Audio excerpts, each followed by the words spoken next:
Hello, hello. Welcome to November. 2 more months in this particular calendar year, and yet we are sort of entering into mid-autumn, moving towards the start of winter, the winter solstice coming up in about 6 weeks.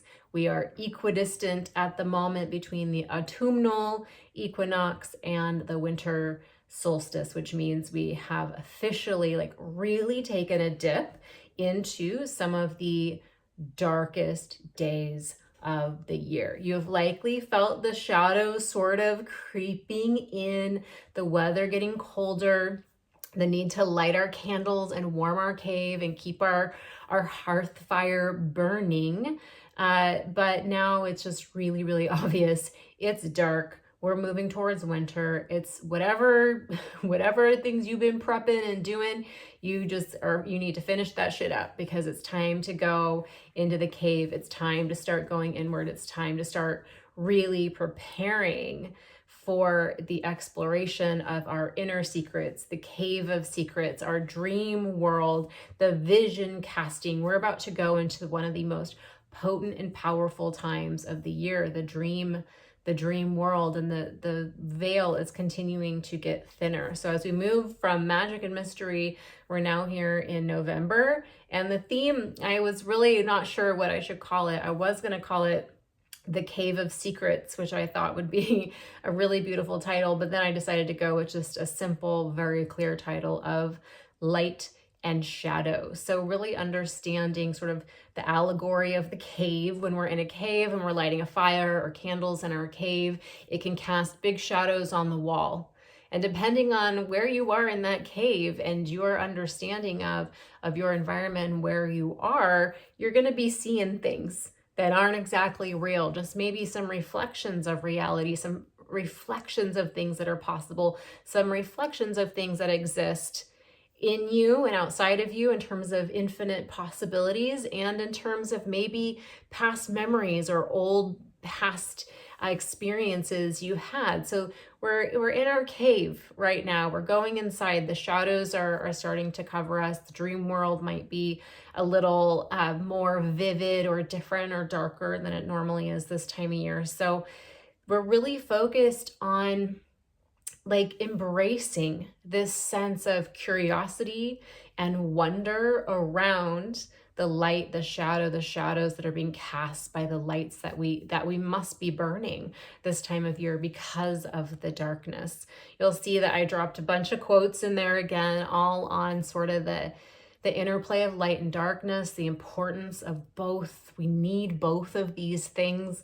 My friend Darius is a professional photographer, and I was asking this question to him and a few of my other friends who are also teachers on Insight Timer. And I was like, tell me about your shadows. What's your relationship to the shadow and your shadow self and your shadow side and all these things? And he was like, well, I can say this as a photographer, no shadows is like the death of my art form, because shadows are what create intrigue, and even if you were to look at the room that I'm in now, it's clearly dark outside. I have light coming at me from the front, but there's all these shadows to the side. It creates intrigue, it creates interest. The light and the shadows, they draw the eye to certain places. We need the shadow in order to even understand, what time of day it is, if you were to look at your shadow in proximity to the light coming from the sky. So it's a beautiful thing to become intimate with the shadow, to go into the mystery of the shadow, the cave of secrets, so to speak, again, in your heart and in your life, whether that's spiritually, mentally, emotionally, physically, really kind of making peace with not being able to see as well, but being open to the whispers of what it is you can see with the eyes of your heart and with your soul and the sensing in your body. I love that leading up to this time, we just completed reading the book Life in Five Senses, and we're going to have our book club call here at the beginning of the month. And what a wonderful time to start turning on your other senses that aren't just sight, and start sensing even the sound of silence. Simon and Garfunkel, the sound of silence. Hello, darkness, my old friend, right? I've come to talk with you again, or maybe you've come to talk with me. Whatever it is, we're here to speak in the darkness. So I wanted to read you one of my favorite passages. I want you to just spend time with this month, whether it's this passage or just kind of contemplating your own shadow side, or maybe how you've been afraid of the shadow, and it's time to make peace with it, to let it be here, to really let it be here. This is the time to let it be here and to be healed by it. It's the unseen hands that heal us in the dark while we're resting. So anyway, I wanted to read you this passage from the Radiant Sutras. It's one of my most favorite books. It's 112 Gateways to the Yoga of Wonder and Delight. I just love that. And it's actually a conversation between Bhairava and Devi, which is also Shiva and Shakti. It's basically the god, the goddess conversation, the masculine, feminine interplay of polarity. And Devi just showed up and was asking these questions of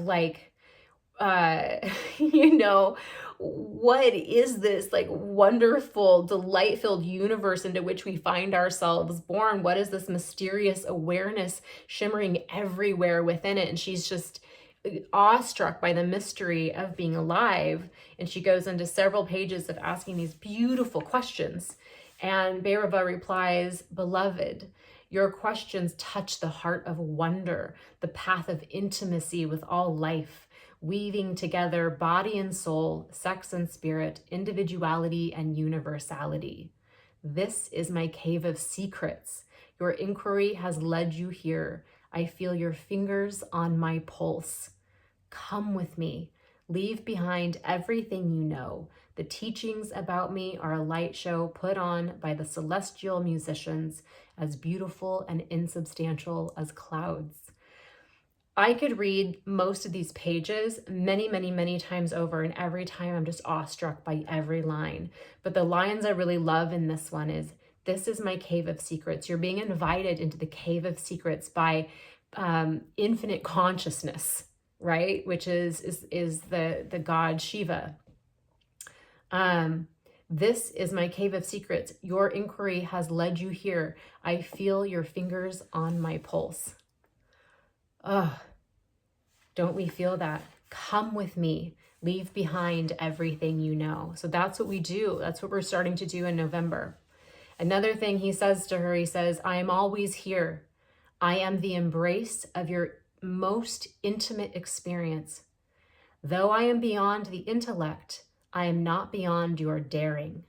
I am the nourishing state of fullness that is the essence of soul.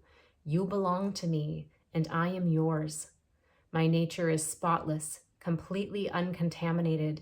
I am not covered up, not even by a billion galaxies. So who is there to worship and adore? There is no one to appease." I love this here too, because I'm skipping ahead many, many pages. Every page is just as incredible as this.